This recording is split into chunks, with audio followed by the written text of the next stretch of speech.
The mic is still on. We are still good to go. This color. I'll shuffle like this color. And do that.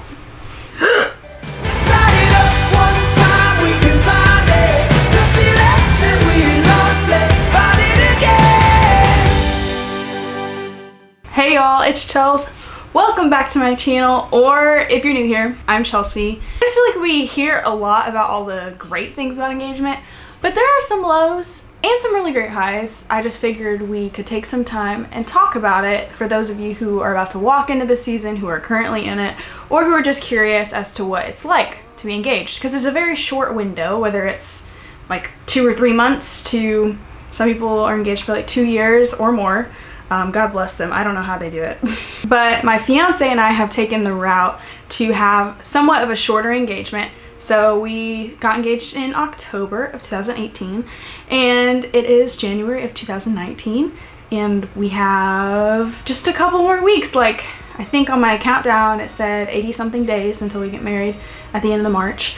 So I'm pumped about it because I'm just ready for all of this stuff that I planned for to come to fruition and for it to just cease. I'm gonna chat a little bit about today, and if you like it, don't forget to give it a thumbs up and check out Nick and I's podcast that we just released this past week. We're so pumped about it. We just released the trailer. It means the world to us if you 5-star rate it and give it a review. Listen to it, let us know what you think in the comments on the podcast, and just leave some suggestions if you'd like. We have so many friends who have podcasts and who love just the life of podcasting, so we've entered that world, just ecstatic about it, and we hope you guys enjoy it. So let's break this down. I'd say the highs of engagement are lovely. Like, I'll probably list those more towards the end so we leave on a positive note, but I think the underlying expectations of the engagement season, meaning you're about to get married soon, no one really talks about them, and there are things like working out and caring heavily about what I look like, and also getting all of this wedding planning done. I figured that I would end up doing most of it, which has been the case.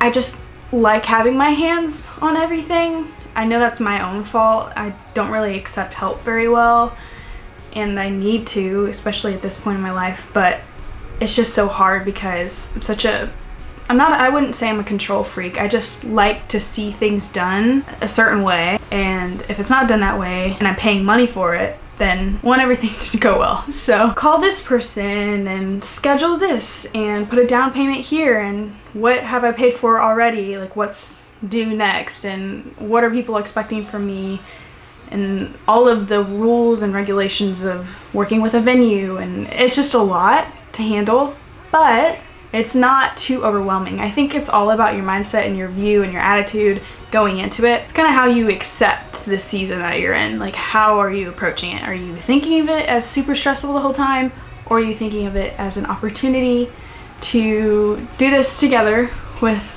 the person you're about to get married with? Like, make sure that everything's great, but also you don't want to spend too much money on something. So try to get a few quotes from other people. That's what I would suggest. I need to breathe for a second. My fiance and I actually just recorded a podcast together talking about the highs and lows of engagement and what we're looking forward to in marriage. One of the things I really want to hit on here is what we talked about on the podcast, which was what we're looking forward to. And I'm really excited to just start a life together. It's almost like you're hitting a refresh button on your life. But not only that, like the accountability of having another person to cleave to and to work it out with each other and to grow together. And I'm just looking forward to that. It's not like a super exciting thing the whole entire time, because when you're planning and trying to get things figured out and also uncovering things that maybe you've never known about each other, the two of you, there's going to be some things that you're great at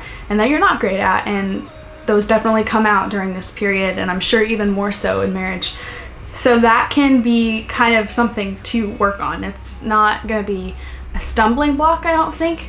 For us, it's just been something that we've had to talk about and accept each other's past, especially because there's some things that I've struggled with that Nick hasn't, and vice versa for the both of us. There's been a lot of temptation, and that's been the case even in dating. Like, Of course, that's going to be there because when you love each other, when you're attracted to each other, that naturally happens, but it's your response to that that makes all the difference. And there's been times where Nick and I have not done as well as we would like to. I think that can be said for the majority of Christian relationships. It's something that we've had to grow in and learn over time, just how much scripture is true about this issue of lust and just sexual attraction and all of that, how much it can be a distraction from like clearly seeing someone and working on communication. Ultimately, that gift is meant to be just received in marriage. And that can sound pushy or too demanding if you see it as solely like a religious thing to check off your list. But honestly, the times when we've done really well in this area have been the times where I've done a lot of growth with the Lord. Whenever we're struggling in this area, I have a lot of shame and guilt. I have to continuously confess and express that to Nick and the Lord ultimately. But we've overcome it every time that we've struggled in that area, and we truly want to be pure with our lives, not even just sexually, but in all ways, like the way we speak, the way we talk about others. We want to live a holy life. And if I'm not doing that in my personal life, especially with the person that I love and that I'm spending my life with, then it's just ingenuine. I want to be the same person to a stranger, to a person close to me. I just want to always be authentic. A big thing that a lot of people don't tell you about engagement as well is about communicating your expectations for the other person in the relationship. I think a lot of relationships fail because there's these expectations that we have in our mind of one another that we never really truly express and love and respect. A lot of times it could come across as nitpicking or just being aggressive towards one another. We've had to learn over time to express, this is what I expect of you when it comes to household things. This is what I expect of you when it comes to the way that we communicate and how we effectively argue. Nick and I have a disagreement. We want to be able to talk about it right on the spot and not separate ourselves for like 2 days and have bitterness.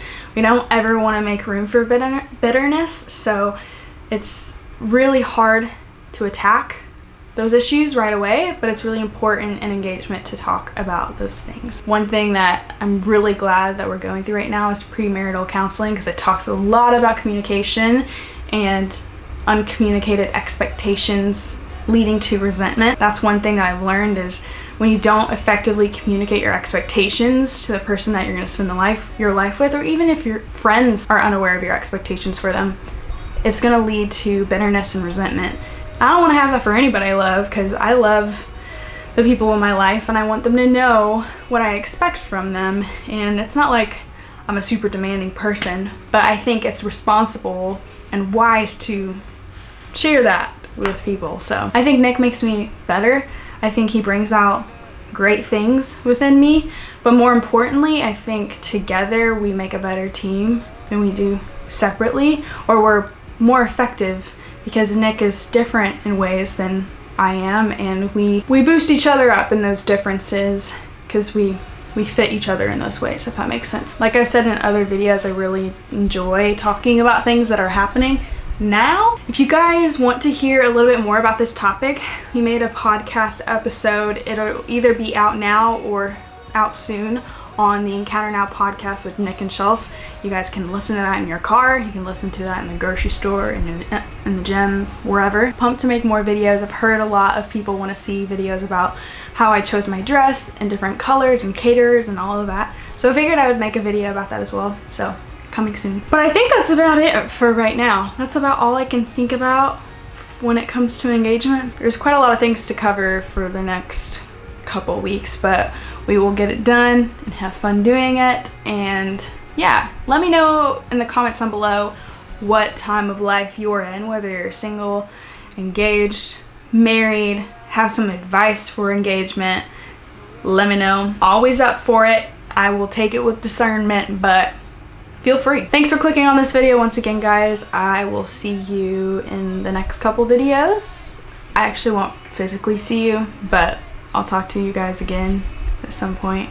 And until then, deuces.